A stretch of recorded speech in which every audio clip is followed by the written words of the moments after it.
We're in conversation today with a man who perhaps needs little introduction. I certainly am not going to try and define who he is or even the role that he plays, because he wears so many hats. But he goes by the name Mpho Makwana. Tate Makwana, it's such a pleasure to be having this conversation with you. And I'm looking forward to getting your insights over why we are here today and what it is that you want to put into the space for the country, for the rest of the world, in terms of your own personal offering that you bring to the table, having the experience that you do in South Africa's leadership structures. No, thank you, Kathy. It's a great pleasure to have this conversation. I think it's a very important conversation to have because, firstly, all of us as human beings are brands. So if you go back into African history, all of us as Africans have totems. My family totem is the lion, which I discovered very early in life, I think as early as age 3, 4, sitting on my grandmother's lap, what it meant for us as a family and what being a Makwana means. As you may have picked up on my personal website, line3.co.za. So I thought a conversation like this one, as part of launching my personal YouTube channel, would be an important one to have about perhaps why am I here on earth? What do I think I'm here to do? And in extension, what I think I'm here to contribute. A family totem lion. Tau. So to talk to me about the meaning of Tau for you, for your family. So anybody who's a Makwana, at least in South Africa, because once upon a time I was traveling to the US in my previous term as chair of ESCOM in 2009, we were going around the world raising capital for the building of one of the biggest power stations now. And I was flagged at the JFK airport. I was traveling with some senior government people, so to their surprise, they went past and I had to be ushered into the interviewing room. And that's when I discovered that there's a whole province in Pakistan where lots of people are Makwana. Okay. But the Makwanas, as we know ourselves, as North Soto speaking people, are people from the east. We originally come from Lydenburg. So people who come from the east in both the Sepedi and the Tsonga languages, in Sepedi, ke Baroka, in the Tsonga language, Baronga. So we are people of the east, Baroka. And so whenever you ask what's your clan name, any Makwana should say Kamaroka. But the lion locates us in a bloodline of protectors. If you go to any courtyard, even now if you went across a few blocks to the Union buildings, you should find a statuette of a lion somewhere. If you go to any king's royal court, by any tradition, Trafalgar Square in London, you will see lions standing guard. So lions are protectors of rulers. And so as I was going through my life purpose journey, which kind of crystallized around age 30, I defined my life purpose as one who's here on earth to be a trusted counselor to leaders who want to leave the world better than they found it. So I carry that lion spirit in everywhere I go. It so happens that spiritually in my faith, we have the insignia of the Star of David, which is what you see here and on my right finger.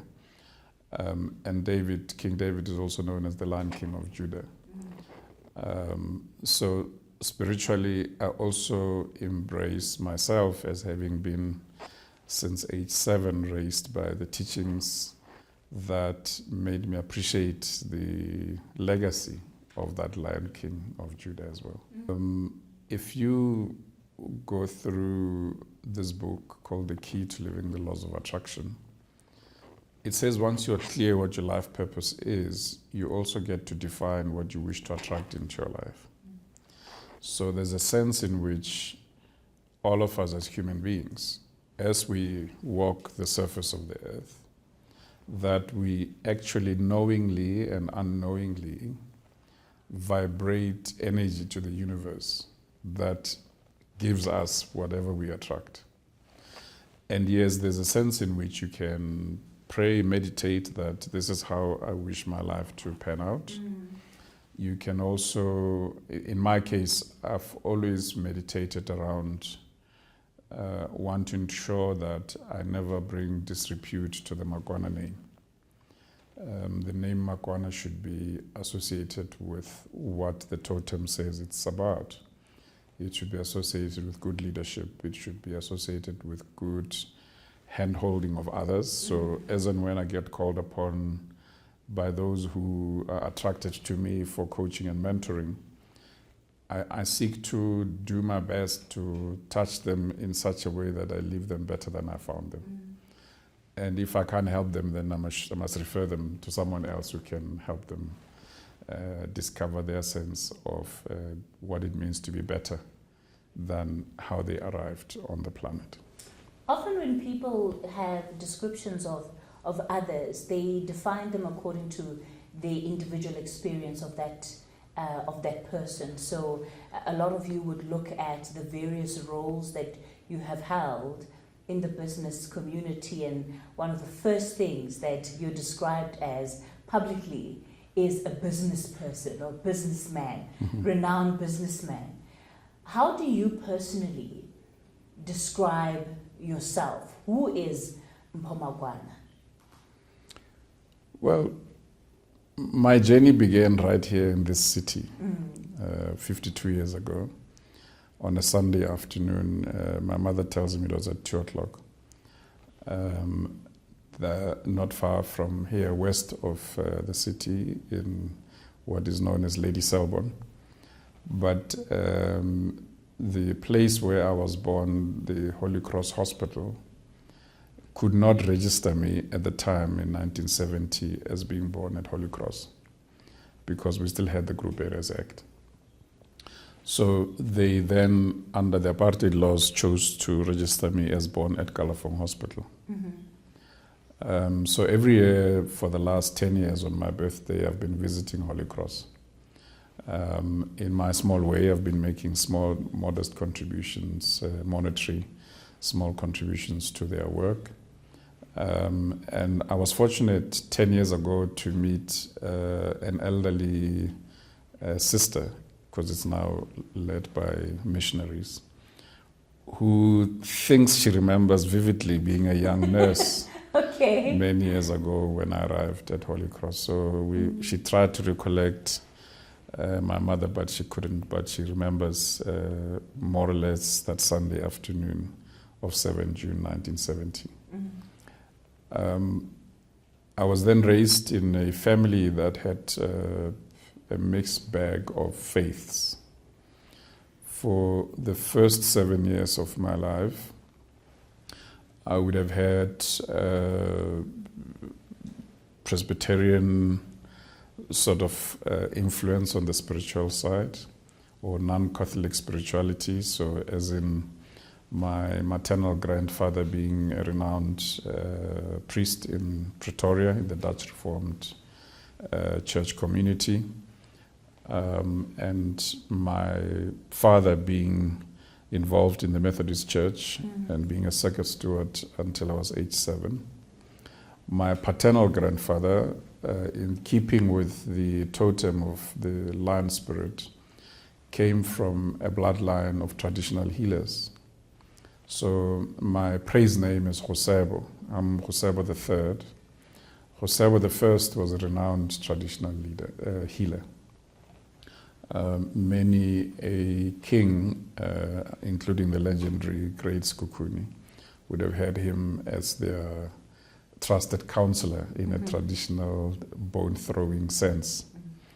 My immediate grandfather, Osabo II, was actually Secretary General of an association called Dingaka Herbalists Association.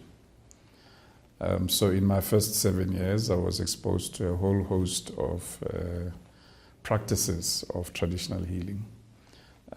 Some of his friends, as Secretary General of an association of traditional leaders, would see me as someone they thought was gifted in some form or shape. So occasionally they would invite me into their secret chambers in Spadi's Gatopeng. So I've been Gatopeng many a times until I was age 7. Around age 7, my parents then became part of the faith that we're part of now, most known to most people as the Modisa Church, the IPHC, International Pentecost Holiness Church. It's a faith that blends being African with Christianity, in that you accept the Holy Trinity, Father, Son, Holy Spirit, but also given how the revelation happened to its founder, it also has got a dosage of Judaism. And hence we don the Star of David, among other things. We worship on a Sabbath. So for me, being a Friday today, from 6 o'clock I down tools, that's the beginning of my Sabbath, until tomorrow sunset. But in the formative journey, the first 10 years, I would say, 7 to 10 years, the storytelling, the folklore stories that grandmothers would have told me on both sides would have been to sensitize me to the fact that if you carry the land spirit gift, you must know that at some point you're going to lead people. Your task is to ensure that in your lifetime as you lead, none must shed tears because you've hurt them. So the first task order of business that shaped me as a leader is to know that leaders must have a sense of zero harm. And hence, it helped me when I had to choose the correct positioning of my life purpose. And that's where I draw the part of my life purpose about leaving the world better than one found it.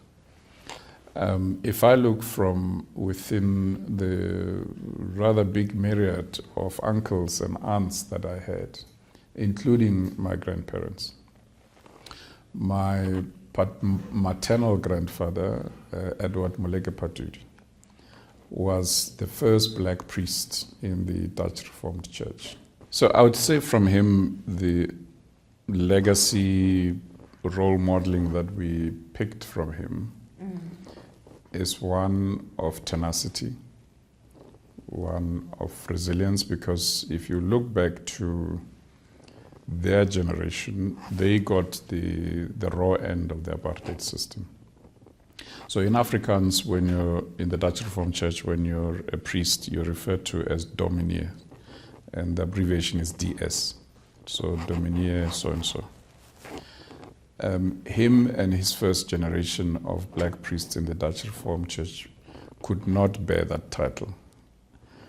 They were called eerwaarde, which means one that is worthy, but they could not call them dominee because the Presbyterians, in terms of the legacy of churches that are non-Catholic, when you are a priest, you are an interceder between people and God. And so the dominee means you preside over souls. And the apartheid system just couldn't bear to have a black person also being called dominee. And the short lesson from his life about the power of rising above the ordinary. He used to tell us a story about when he was head of the Heidelberg Ratanda parish. And across the highway from him was Balfour, where there was this white white farmer who enjoyed, of course, having a white priest, also from the Dutch Reform. My grandfather was worried about the workers on the farm not having spiritual counseling. and went to this farmer and said, I think you should let me minister to your workers. This was one of those farmers that under apartheid had rights to buy prisoners from Bethel and other places. They farmed potatoes. And so as and when you irritate him or just look him the wrong way, he would shoot you and bury you on his farm and just continue life plowing. You became manure for the farm and life went on. So on one of those occasions, as he went to visit this man, pulled a Winchester rifle, shot at his feet and said, "Get off my property." Fast forward today, he's on his deathbed. His white Dutch Reform priest performs all manner of prayers for him. Nothing is happening. He's not finding absolution. And he says to his white dominee, "Gaan roep vir my daai patudi." And he gets onto his Vauxhall, rushes to Heidelberg. My grandfather comes in his own Vauxhall. And as they get into the house, and he starts praying for him, asking for God to grant him passage into the afterlife. As grandfather says amen, he gives into the afterlife. And so one can learn from that a lot of things. You should never let, at that time, a verkramde farmer like that would have been seen as the enemy, the oppressor. You should never let even your worst circumstances shape how you look at life. You should also, from the context of what we're talking about in terms of what makes a great leader, you should always transcend above the here and now. Leadership is such that you always will find that you're swimming in complexity, you're swimming every day in uncertainty. And so a lot of time the people I coach I give them techniques that help them find themselves, because firstly you must define your purpose. All of us are here on earth for a reason. In fact, another author that talks about leadership argues that we even choose the time of arrival on earth. We even choose who our parents should be, because we're here in this lifetime to solve, to improve things from the previous lifetimes. It could be thousands of lifetimes that every lifetime you have is to better the things, the unfinished business you couldn't resolve in previous. At least that's how I've come to interpret why we're here on earth. Now, if I continue on that trajectory, the definition of a leader that I subscribe to defines a leader as someone you choose to follow. It's by Joel Barker, who's a futurist. A leader is someone you choose to follow to a place that you wouldn't go by yourself. And the reason you choose to follow this person to this place that you wouldn't go by yourself is because this person must lead you into a credible future. And so to go into that credible future where there's some semblance of certainty, there's some semblance of direction, there's some semblance of stability, that future is a future that you wouldn't go by yourself. So they must simplify things for you. They must decodify complex things for you as a follower. And so that means that leaders must earn the right to be followed. You can't demand it, you can't command it. Of course you can. It gives you short-term following. You can whip people into compliance. You can cajole them with incentives into following you. But those that follow you sustainably is if it's linked around a sense of purposefulness. So in every organization I've had the privilege to lead as a CEO, as a chair, as a managing director, it's always been about let's find that common purpose so that we rally around it and we move things forward. Leadership, the conversation around leadership often can be had at a very high level, especially when we're speaking with individuals who are as influential as you are. But the reality is that every single individual, in order to be successful in whatever they're doing, needs the ability of being able to lead themselves.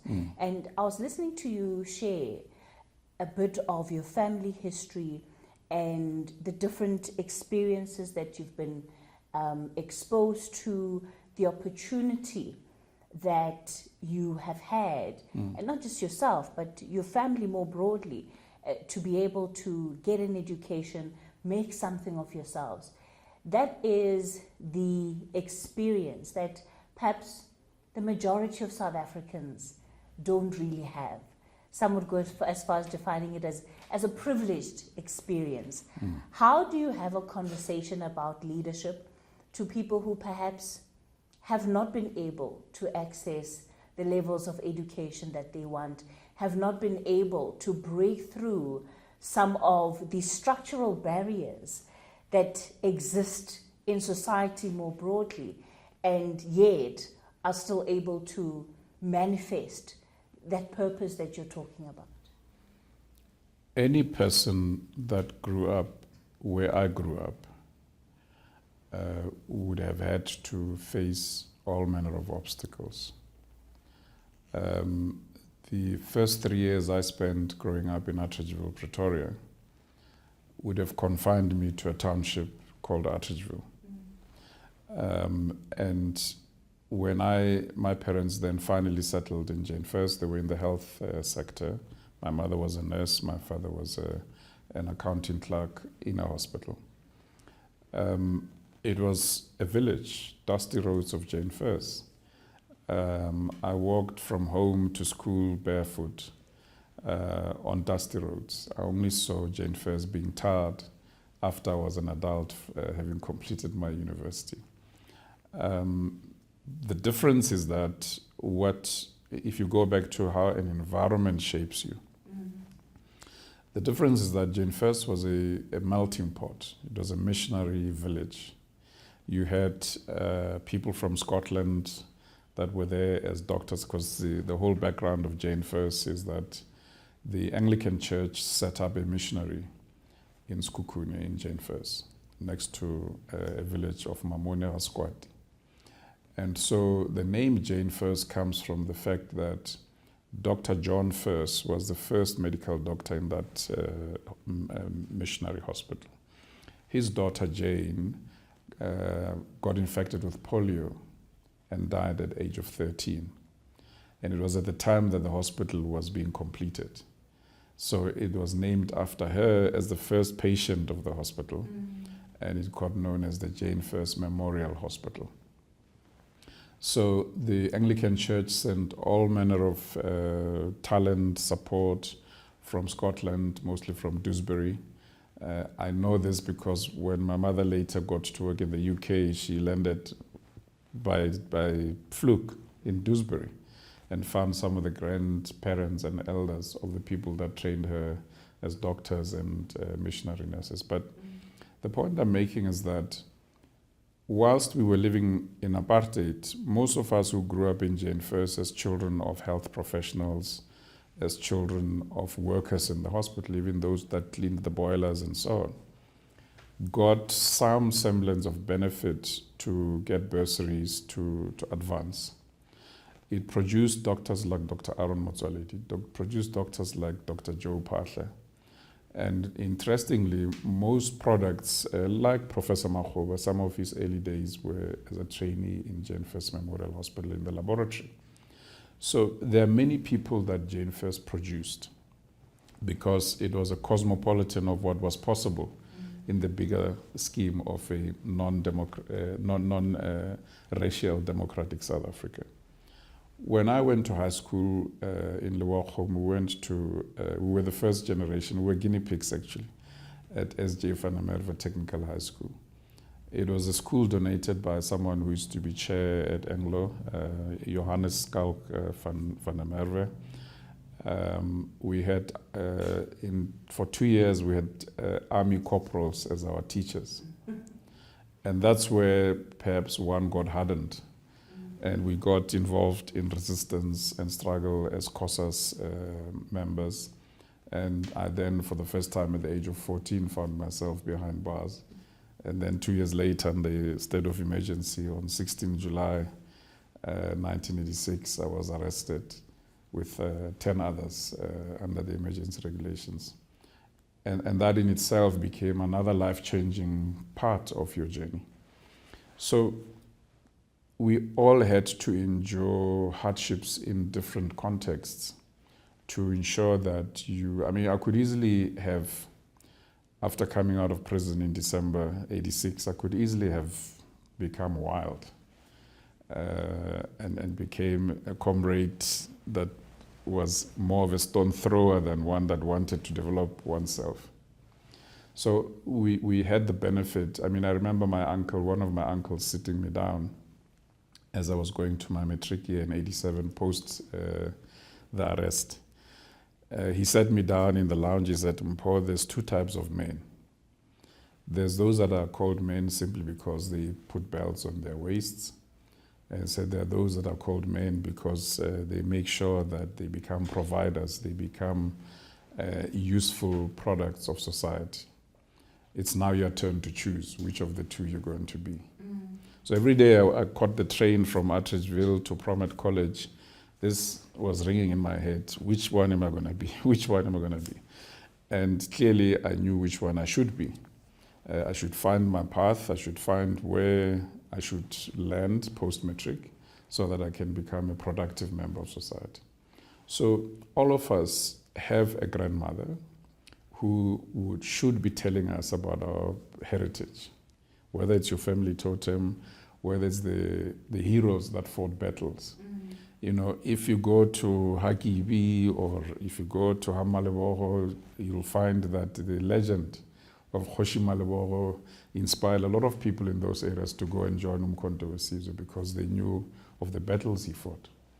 When I grew up in Appel, we had heroes like Mpho Makwana, who was the first ANC combatant to have come from our area, let alone Elias Motsoaledi, who was already at Robben Island, uncle to Aaron Motsoaledi. So we always had role models even in that broad context. If you look at my maternal grandfather coming from Ramphahlele, Ramphahlele produced one of the ANC presidents, Sefako Makgato from Ramphahlele. And so those are people we were always told stories about. Although they would say, but don't follow him, you'll end up go St. Helena, meaning you'll be sent to Robben Island.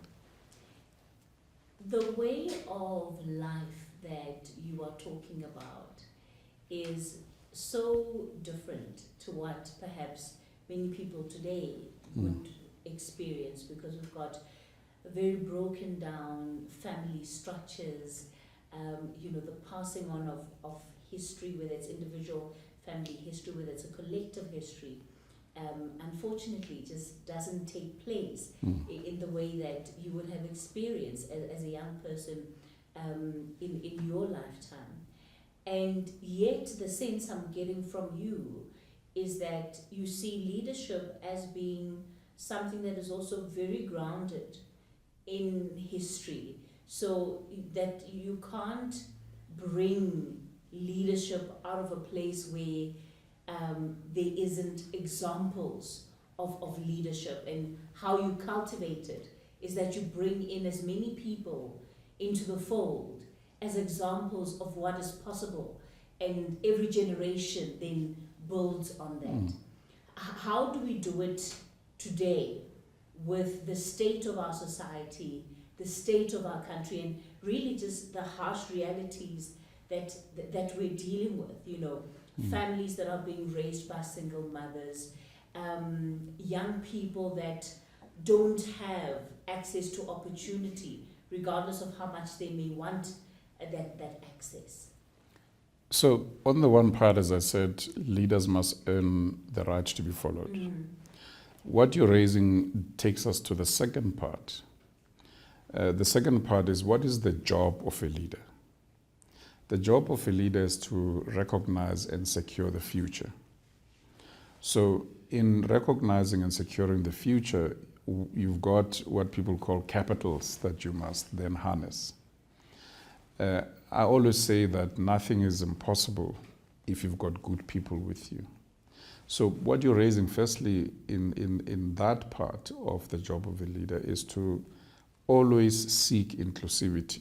That's what struggle taught us, that we all come from different backgrounds. We all come from different heritages, but what is the melting pot trying to achieve is that we must all fuse into an inclusive society.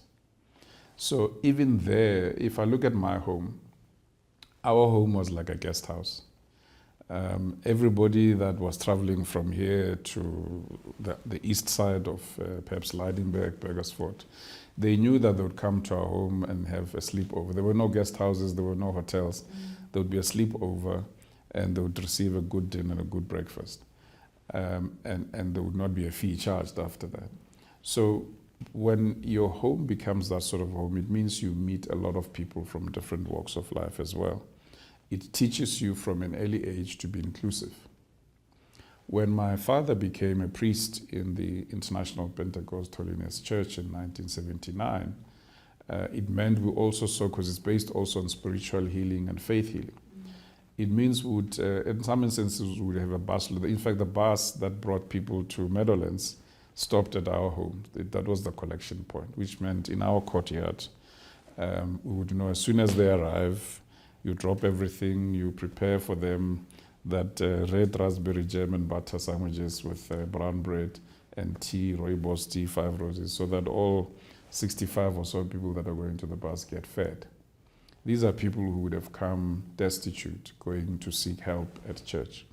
So we've always learned to serve people, because in my spiritual upbringing, the first thing that was ingrained in me since I was age 7 to now as a 52-year-old is that you will never see God with a naked eye. You'll always see a human being in front of you. You can never profess to say, no, I pray God, but you don't deal with the person who's destitute in front of you. That is God in front of you, because they're an embodiment of God. All of us, our temples, carry the Spirit of God. So whether you come to me with torn clothes, whether you come to me with Gucci clothes or Louis Vuitton, whatever brand in the world, my duty as a leader is just to recognize the human spirit in you and say, how do I make sure this human spirit, whatever I do to touch them, they are better than when I found them. So diversity and inclusivity, which is one of my strengths. By the way, I'm the first director for equal opportunities. Under President Mandela's government, I was asked to come and set up the Employment Equity Division from nothing. And that's the modest contribution I got to make to our democracy.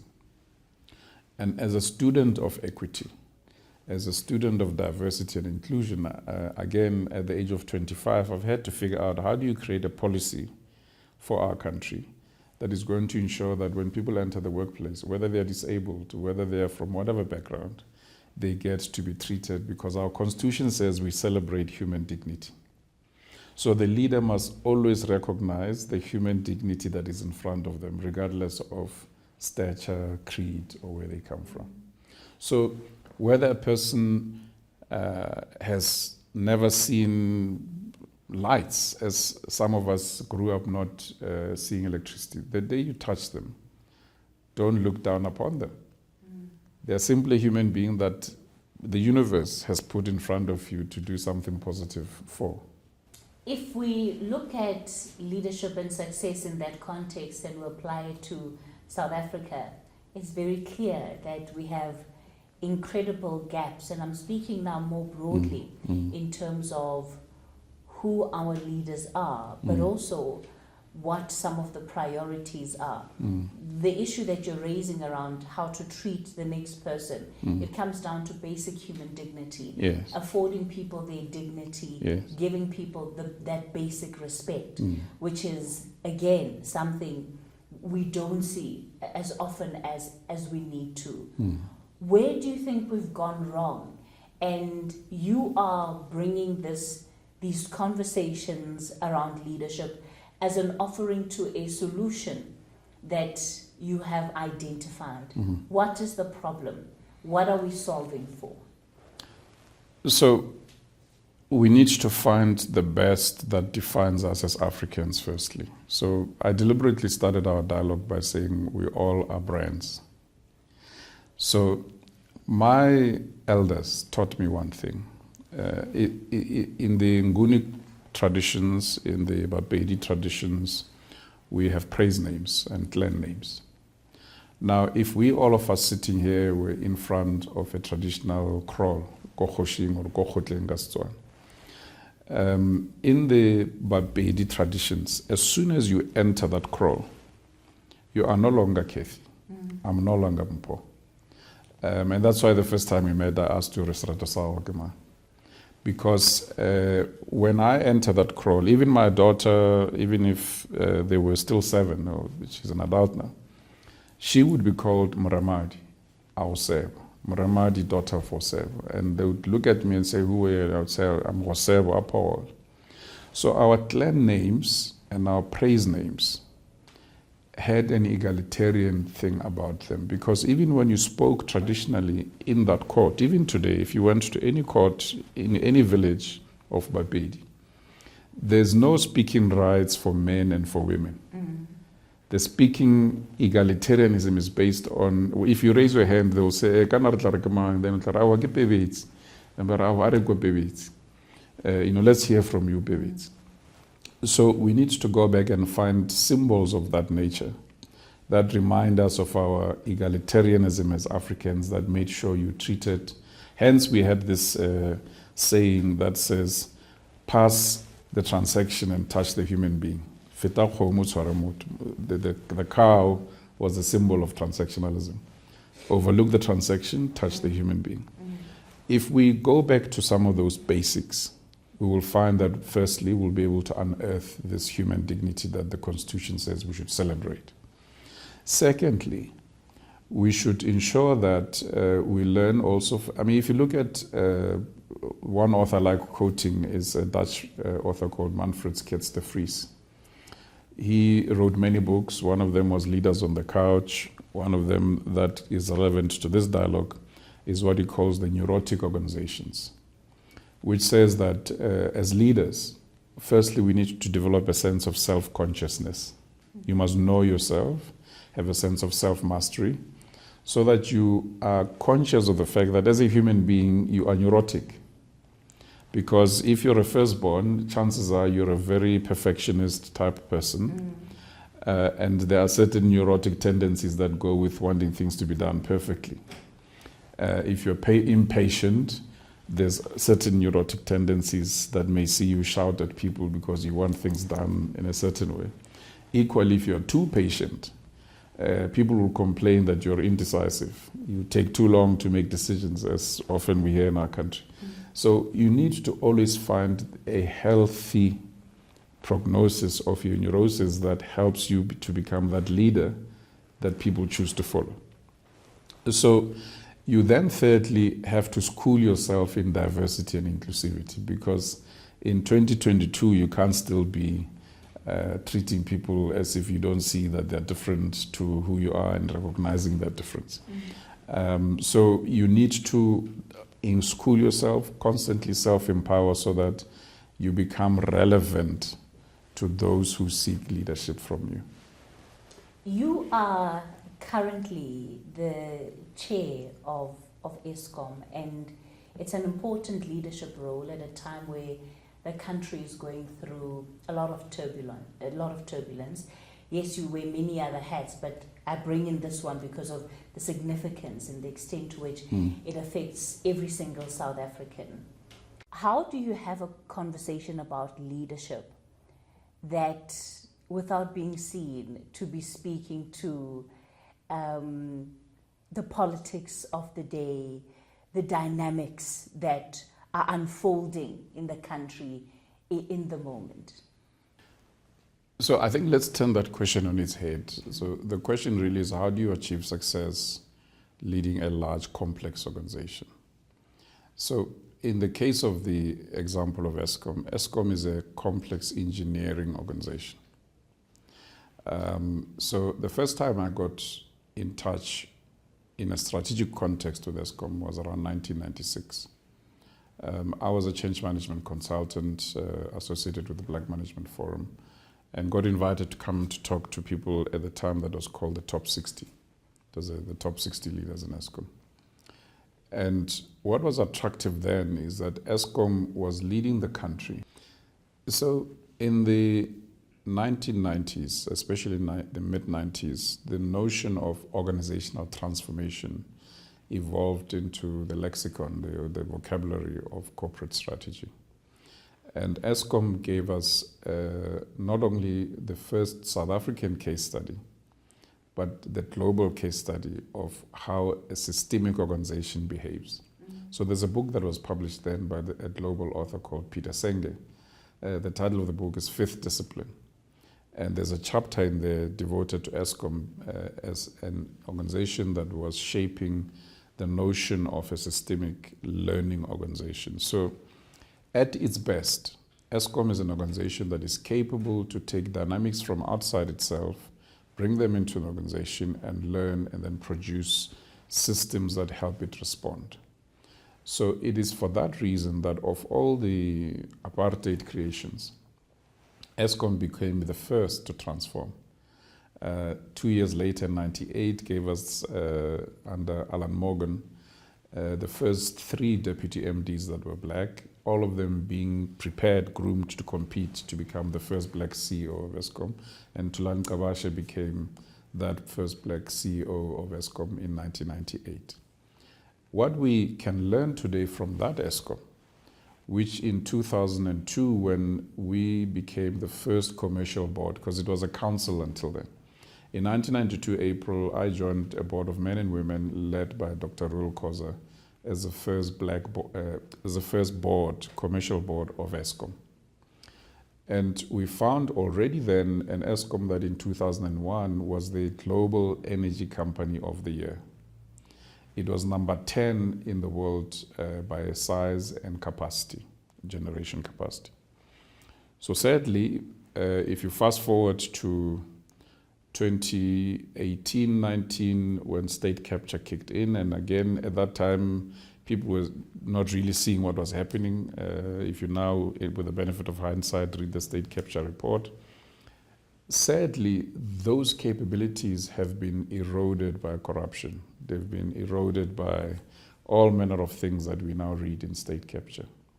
So in 2022, the first order of business is to take an organization like that and say, let's look among the 40,000 or so people, those people that still have institutional memory of what a good Eskom used to look like.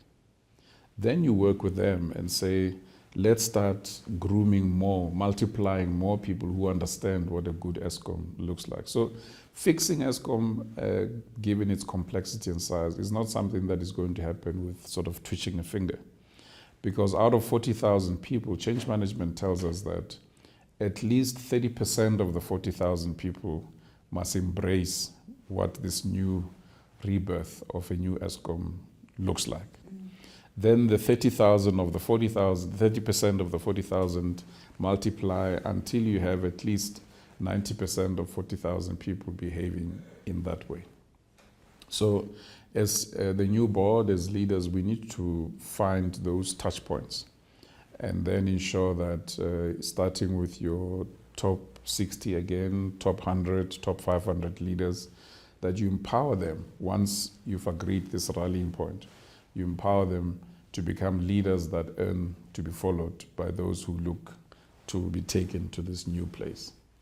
If you juxtapose that with another organization that I lead called Nedbank, the perceived fourth largest, it's actually now become the second largest bank by assets and by capital size. But the biggest lesson South Africans can learn from a company like Nedbank is that, one, when strategists tell us that culture eats strategy for lunch, Nedbank is an example of how culture ensures that your strategy does not get eaten for lunch. So culture shaping in change management world is an important asset that any organization should invest in. So agree your values, champion your values, and relentlessly make sure every leader lives those values. I also learned this a decade or so ago when I was in retailing at Adcon.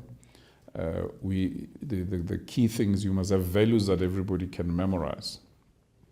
So if you wake up any ESCOM employees, they must remember what's our values. Our values are ZISCE.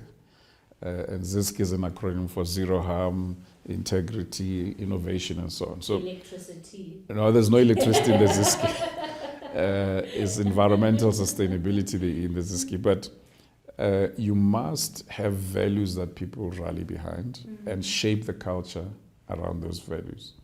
Then what is important is you must be relentless with performance management.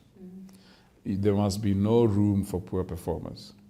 There's a group of authors led by Jim Collins that wrote the book Built to Last. And then the sequel thereof was Good to Great. The third version of it is Great by Choice.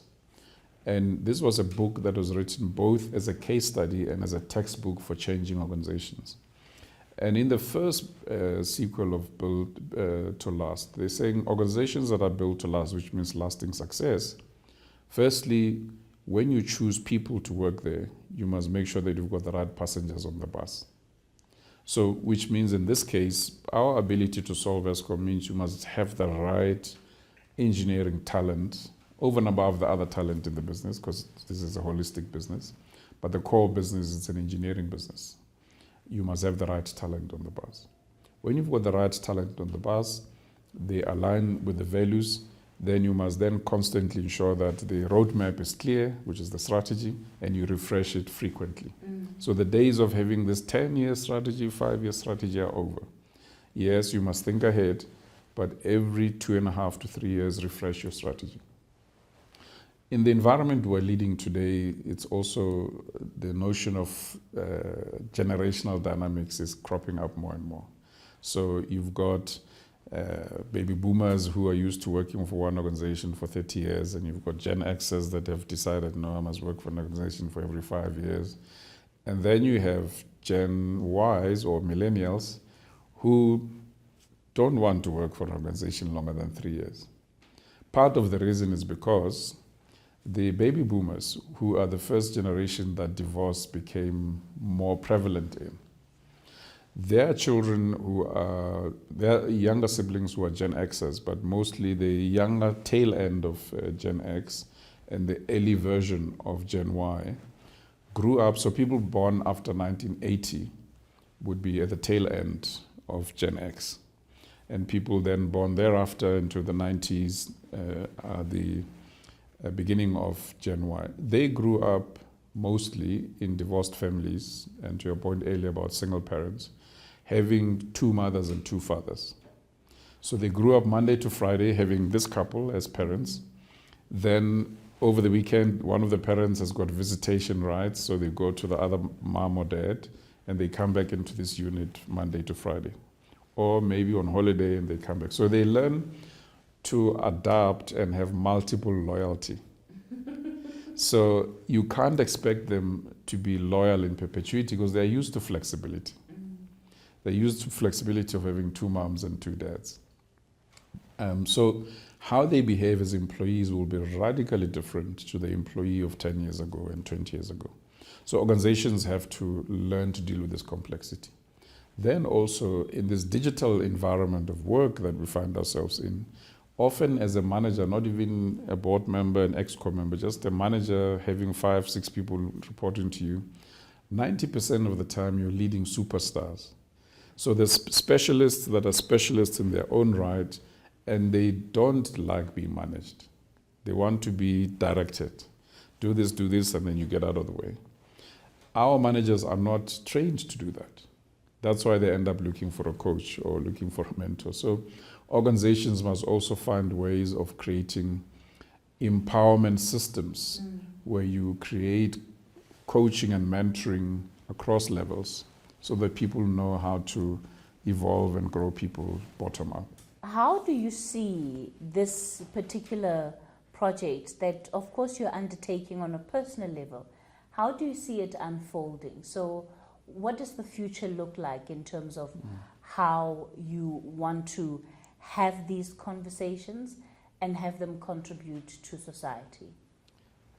So I hope you can become my partner in crime on this journey. I'm planning to have monthly or bi-monthly dialogues. three-way with hopefully you being part of this journey, and a third person who would have published a book on something that we zoom in for that particular month. Then the next month or the second month, like that, time will always determine the sequencing. But annually, around July, August, myself and other partners, we've created an entity called Epitome Archetypes. So my investment company is Epitome Investments. So as part of Epitome Investments giving back to the country, we want to, through Epitome Archetypes, have an annual dialogue, a leadership summit, which will be based on some of the coaching models that we use, where you could have 1,000 maximum people sitting together for 2.5 days, going through various challenges in the country, taking problems of leadership, not other, because it's too big a problem to solve. If we can just deal with leadership from where we sit, it will be an important contribution. So currently we have, let's call it a country navigator, called the South Africa 2030 Inhulamity Scenarios. Every year there's a barometer that is published. And the last 2 barometers have been telling us that we're going down a slippery slope at a very high speed. Yes, if you hear Dr. Lehotla talk about these Kodonks scenarios, it certainly is enough to leave you depressed. So the 3 scenarios are Naile Walk, which is the kind of the grand walk. So here's the grand walk. And then the second one is Isbujwa, where, to the points you were raising earlier, maybe you may find people thinking they are doing right, but ending up being these bourgeoisie that are removed from the reality on the ground. And then the third scenario is the Gwara Gwara. Sadly, we've been in Gwara Gwara, and this year, July, they told us we're in Super Gwara Gwara. And some of the strategic drivers, the key driving forces beneath the scenarios, among others, show a dissonance between how we are led, how institutions that are supposed to serve us are disconnected, and how there's social dissonance in terms of cohesion. And that says we need lots of leaders, to your point, not only in formal structures, but everywhere in society we should enable people to know how to lead people, so that, you know, when I grew up as a young person in the student Christian movement, and in the church choir in our church, there used to be a chorus called Brighten the Corner Where You Are. So I think we should be saying, how do we take a leader, no matter where they are? It can be a nurse that has got 10 sisters reporting to her, to someone who's in a place like this, servicing the gardens. How do you enable them to brighten that corner where they are? Because if each person that has got 10 to 20 people that look to them for leadership has tools to say, let me show you how you can navigate this challenging world. Maybe they get to, on a ratio of 1 to 10, they say, if you tell something good to somebody, they tell 10 others. Before you know it, you're influencing 1 to 100, a ratio of 1 to 100 people. So if we could do that every year and touch 1,000 leaders and aspirant leaders, it means per year we can technically touch 10,000 people. It's effectively changing some of the cultures that we have developed around leadership, and saying, well, actually, what is possible? As a country, often we're accused of being very inward-looking. Correct. Correct. Obsessed with our problems and where things are, that we forget that we're part of a global community where things are happening, things are moving with or without our presence or even acknowledgement of what those things are.